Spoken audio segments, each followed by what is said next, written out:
December 30వ తేదీ వైకుంఠ ఏకాదశి పాటించాల్సిన నియమాలు ఇవే. అప్పుడే కోటి రెట్ల పుణ్యఫలితం. ఈ నెల డిసెంబర్ 30వ తేదీన మంగళవారం నాడు ముక్కోటి ఏకాదశి వచ్చింది. దీన్నే వైకుంఠ ఏకాదశి అని కూడా అంటారు. ఈ ఒక్కరోజు చేసే పూజలకు కోటి జన్మల పుణ్యఫలితం లభిస్తుందని శాస్త్రాలు చెబుతున్నాయి. ఈ ముక్కోటి ఏకాదశి నాడు వైకుంఠ ద్వారాలు తెరుచుకుంటాయని, ఆ రోజున స్వామివారిని దర్శించుకుంటే మోక్షప్రాప్తి లభిస్తుందని భక్తుల నమ్మకం. అలాగే ఈరోజు 33 కోట్ల మంది దేవతలు వైకుంఠానికి చేరుకుని శ్రీ మహావిష్ణువుని దర్శించుకుంటారని పురాణాలు వివరిస్తున్నాయి. కాబట్టి ఈ పవిత్రమైన వైకుంఠ ఏకాదశి నాడు మనం కూడా విష్ణు దేవాలయానికి వెళ్లి శ్రీ మహావిష్ణువును దర్శించుకుంటే విష్ణుమూర్తితో పాటు ముక్కోటి దేవతల అనుగ్రహం కూడా సులభంగా లభిస్తుందని విశ్వాసం. ఇంతటి మహత్తరమైన ముక్కోటి ఏకాదశి నాడు పాటించాల్సిన విధి విధానాలను ప్రతి ఒక్కరూ ముందుగానే తెలుసుకోవాలి. మన శాస్త్రాల ప్రకారం అన్ని ఏకాదశుల కంటే ఈ ఒక్క ఏకాదశికి మాత్రమే అనేక రెట్లు అధిక పుణ్యఫలితం ఉంటుంది. సాధారణంగా దేవాలయానికి వెళ్ళినప్పుడు తూర్పు ద్వారం ద్వారా స్వామిని దర్శించుకుంటాము. కానీ వైకుంఠ ఏకాదశి నాడు మాత్రం విష్ణు దేవాలయాల్లో ఉత్తర ద్వారాలను తెరుస్తారు. ఈ రోజున ఉత్తర ద్వారం ద్వారా ప్రవేశించి స్వామివారిని దర్శించుకుంటే పునర్జన్మ ఉండదని, వైకుంఠ ప్రాప్తి కలుగుతుందని నమ్మకం. అందుకే ఈ ముక్కోటి ఏకాదశి నాడు ప్రతి ఒక్కరూ తప్పనిసరిగా వెంకటేశ్వర స్వామిని పూజించి కనీసం ఒక పూట ఉపవాసం ఉండాలి. అలా భక్తితో ఆచరించిన వారికి సంవత్సరం పొడవునా స్వామివారి అనుగ్రహం ఇంటిపై నిలిచి ఉంటుందని పెద్దలు చెబుతారు. వైకుంఠ ఏకాదశి రానున్నదంటే 1, 2 లేదా 3 రోజుల ముందే మీ ఇల్లంతా బూజు దులిపి శుభ్రం చేసుకోవాలి. ఇంటిని శుభ్రంగా ఉంచుకోవటం ద్వారా స్వామి అనుగ్రహానికి మార్గం సిద్ధమవుతుంది. ముఖ్యంగా ఈ ముక్కోటి ఏకాదశి నాడు విష్ణుమూర్తి విగ్రహానికి ఆవు పాలతో అభిషేకం చేస్తే అనేక వేల రెట్ల పుణ్యఫలితం లభిస్తుందని శాస్త్రాలు చెబుతున్నాయి.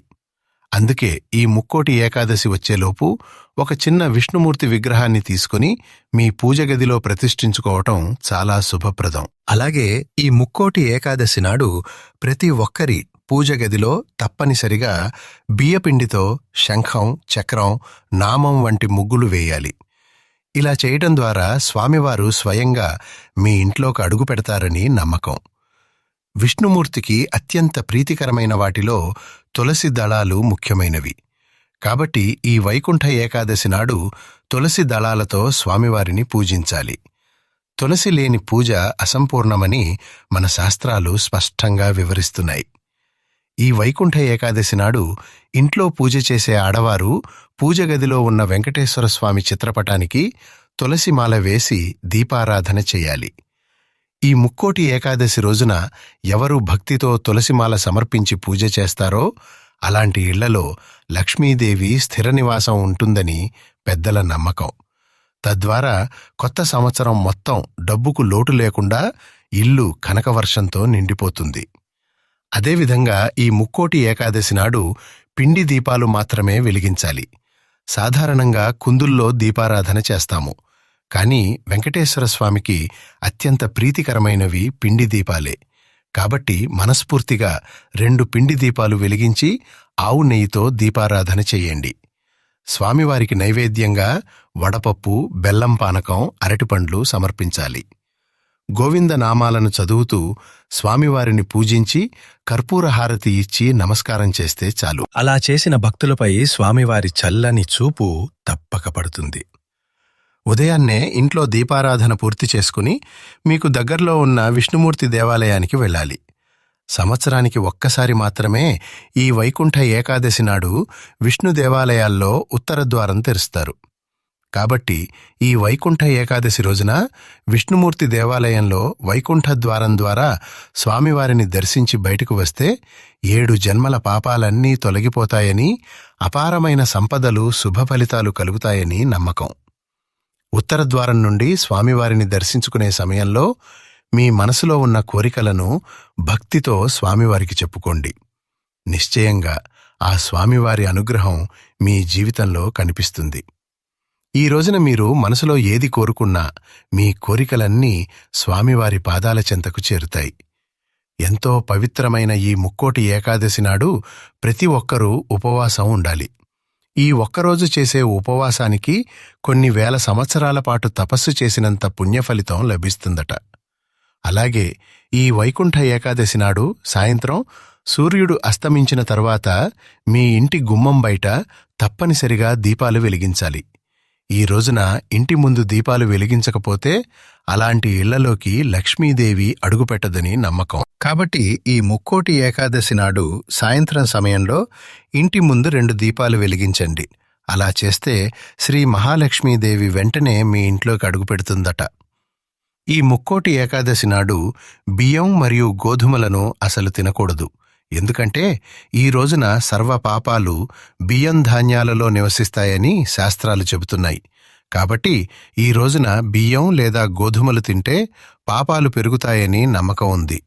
అలాగే కొన్ని పురాణాల ప్రకారం ఈ ముక్కోటి ఏకాదశి నాడు ముర అనే రాక్షసుడు బియ్యంలో దాక్కుంటాడట. అందుకే ఈ రోజున అన్నం తినకుండా ఉండాలనే నియమం ఏర్పడింది. ఏకాదశి నాడు అన్నం తింటే దీర్ఘకాలిక అనారోగ్య సమస్యలు ఏర్పడతాయని కూడా విశ్వాసం ఉంది. అందుకే ఈ రోజున ఉపవాసం ఉండాలని మన శాస్త్రాలు సూచిస్తున్నాయి. అలాగే కూరగాయల విషయంలో కూడా కొన్ని జాగ్రత్తలు పాటించాలి. ముఖ్యంగా ఈ ముక్కోటి ఏకాదశి రోజున ఆకుకూరలు, పప్పు ధాన్యాలు, ఉల్లిపాయలు, వెల్లుల్లి మరియు మాంసాహారం పూర్తిగా నివారించాలి. ఇక ఈ ముక్కోటి ఏకాదశి నాడు పొరపాటున కూడా నలుపు రంగు వస్త్రాలు ధరించకూడదు. అలాగే తలకు నూనె రాయడం, శరీరానికి నూనె రాయడం చేయకూడదు. ఏకాదశి రోజున నూనె రాస్తే ఆయుష్ తగ్గుతుందని నమ్మకం ఉంది. అదేవిధంగా ఈ ముక్కోటి ఏకాదశి నాడు ప్రతి ఒక్కరూ తప్పనిసరిగా తులసి తీర్థాన్ని స్వీకరించాలి. దీనివల్ల ఆయురారోగ్యాలు కలుగుతాయని విశ్వాసం. అలాగే ఈ రోజున ఏది చేసినా చేయకపోయినా గోవును మాత్రం తప్పనిసరిగా పూజించాలి. గోమాతలో ముక్కోటి దేవతలు నివసిస్తారని శాస్త్రాలు చెబుతున్నాయి. కాబట్టి ఈ రోజున గోవుకు ఆహారం తినిపించి నమస్కారం చేసుకుంటే ముక్కోటి దేవతలకు భోజనం పెట్టినంత పుణ్య ఫలితం లభిస్తుందని నమ్మకం. అలాగే మీ కుటుంబానికి ధనధాన్యాలు లోటు లేకుండా అష్టైశ్వర్యాలు కలుగుతాయని విశ్వసిస్తారు. ఈ వైకుంఠ ఏకాదశి నాడు ప్రతి ఒక్కరూ తప్పనిసరిగా తెల్లవారుజామునే నిద్రలేవాలి. ఈ రోజున ఎవరైనా ఆలస్యంగా నిద్రలేస్తే అలాంటి ఇళ్లలోకి లక్ష్మీదేవి అడుగుపెట్టదని మన పెద్దలు చెబుతారు. కాబట్టి ప్రతి ఒక్కరూ ఉదయాన్నే నిద్రలేచి ఇంట్లో పూజ చేసుకోవాలి. అదేవిధంగా ఈ రోజున మధ్యాహ్న సమయంలో నిద్రపోకూడదు.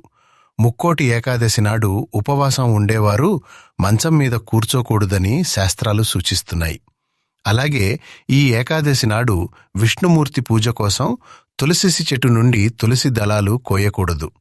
ఏకాదశి రోజున తులసి దళాలు కోస్తే మహాపాపమని మన వేదాలు వివరిస్తున్నాయి. కాబట్టి ఒకరోజు ముందుగానే పూజకు అవసరమైన తులసి దళాలను సిద్ధం చేసుకుని ఉంచాలి.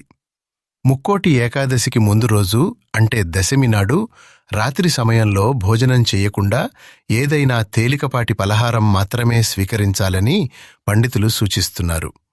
ఇక ఈ రోజున చేసే తులసి పూజలకు అనంత కోటి పుణ్య ఫలితం లభిస్తుందట. విష్ణుమూర్తికి అత్యంత ప్రీతికరమైన తులసీకోట వద్ద ఒక చిన్న దీపం వెలిగించి తులసీకోటకు నమస్కారం చేసుకుంటే చాలు, ఎలాంటి కోరికైనా సరే నెరవేరుతుందని నమ్మకం. ముఖ్యంగా డబ్బు సమస్యలతో బాధపడేవారు ఈ ముక్కోటి ఏకాదశి నాడు పూజించిన తులసీ దళాలను మీ బీరువాలో డబ్బు భద్రపరిచే ప్రదేశంలో ఉంచుకోవాలని శాస్త్రాలు చెబుతున్నాయి. అలా చేస్తే ఇంట్లో సంపద క్రమక్రమంగా పెరుగుతుందని విశ్వాసం. ఇక ఈ రోజున తులసీ కోటను భక్తితో ముట్టుకోవడం మాత్రమే చాలు. అలా చేస్తే ముక్కోటి దేవతల ఆశీర్వాదం పొందినట్టే అవుతుంది. అలాగే ఈ వైకుంఠ ఏకాదశి రోజున ఎవరితోనూ అబద్ధాలు చెప్పకూడదు. ఈ ముక్కోటి ఏకాదశి నాడు విష్ణుమూర్తి స్తోత్రాలు చదివినా, విష్ణుమూర్తిని పూజించినా యమబాధలు లేకుండా భోగభాగ్యాలు కలుగుతాయని నమ్మకం ఉంది. అలాగే ఈ రోజున చేసే దానాలకు అంతులేని ఐశ్వర్యం లభిస్తుందట. పేదలకు ఒక చిన్న చెయ్యి చేతను నీటిపాలు ఇవ్వాలు లభిస్తుందట. పేదలకు ఒక చిన్న అరటిపండు దానం చేసినా సరే కోటి జన్మల పుణ్యఫలితం లభిస్తుందని శాస్త్రాలు వివరిస్తున్నాయి. ఈ ముక్కోటి ఏకాదశి నాడు విష్ణుమూర్తి నివసించే వైకుంఠలోకంలో ఉత్తర ద్వారాలు తెరుచుకుంటాయని విశ్వాసం. పేదలకు ఒక చిన్న అరటిపండు దానం చేసినా సరే కోటి జన్మల పుణ్యఫలితం లభిస్తుందని శాస్త్రాలు వివరిస్తున్నాయి. ఈ ముక్కోటి ఏకాదశి నాడు విష్ణుమూర్తి నివసించే వైకుంఠలోకంలో ఉత్తర ద్వారాలు తెరుచుకుంటాయని విశ్వాసం. స్వామివారిని దర్శించుకోవడానికి 3,00,00,000 మంది దేవతలు వస్తారని మన పురాణాలు చెబుతున్నాయి. అలాగే క్షీరసాగర మదనం జరిగినప్పుడు ఈ రోజునే అమృతం ఉద్భవించిందనని పురాణ కథనాలు వివరిస్తున్నాయి. ఈ వీడియోలో చెప్పిన విషయాలన్నీ నా సొంత అభిప్రాయాలు కావు. పండితుల ఉపదేశాల ద్వారా, పురాణ గ్రంథాలు, ధర్మశాస్త్రాలు, పెద్దల మాటలు, భక్తి గ్రంథాల ఆధారంగా నేను సేకరించిన సమాచారం మాత్రమే. ఇవన్నీ తప్పనిసరిగా చెయ్యాలి అని నేను ఎవరిపైన కూడా బలవంతం చేయటం లేదు. ప్రతి ఒక్కరి నమ్మకం, విశ్వాసం, ఆచారం వ్యక్తిగతమైనవే. ఎవరి విశ్వాసానికి అనుగుణంగా వారు అనుసరించవచ్చు లేదా అనుసరించకపోవచ్చు. ఈ వీడియో ఉద్దేశం భక్తి భావనను పంచడం మాత్రమే. ఎవరి మనసుకు నచ్చితే స్వీకరించండి, నచ్చకపోతే గౌరవంగా వదిలేయండి. భగవంతుడిపై భక్తి, నమ్మకం ఉన్న చోట శుభ ఫలితాలు తప్పక కలుగుతాయని మా పెద్దల నమ్మకం. ఈ వీడియో గనుక మీకు నచ్చినట్లయితే ప్లీజ్ లైక్ చేసి మీ ఫ్రెండ్స్కి షేర్ చేయండి. అలాగే మా కొత్త వీడియోస్ మీకు వెంటనే చేరాలంటే మా ఛానల్ని సబ్స్క్రైబ్ చేసుకుని పక్కనే ఉన్నటువంటి బెల్ ఐకాన్ని ప్రెస్ చేయండి. ధన్యవాదములు.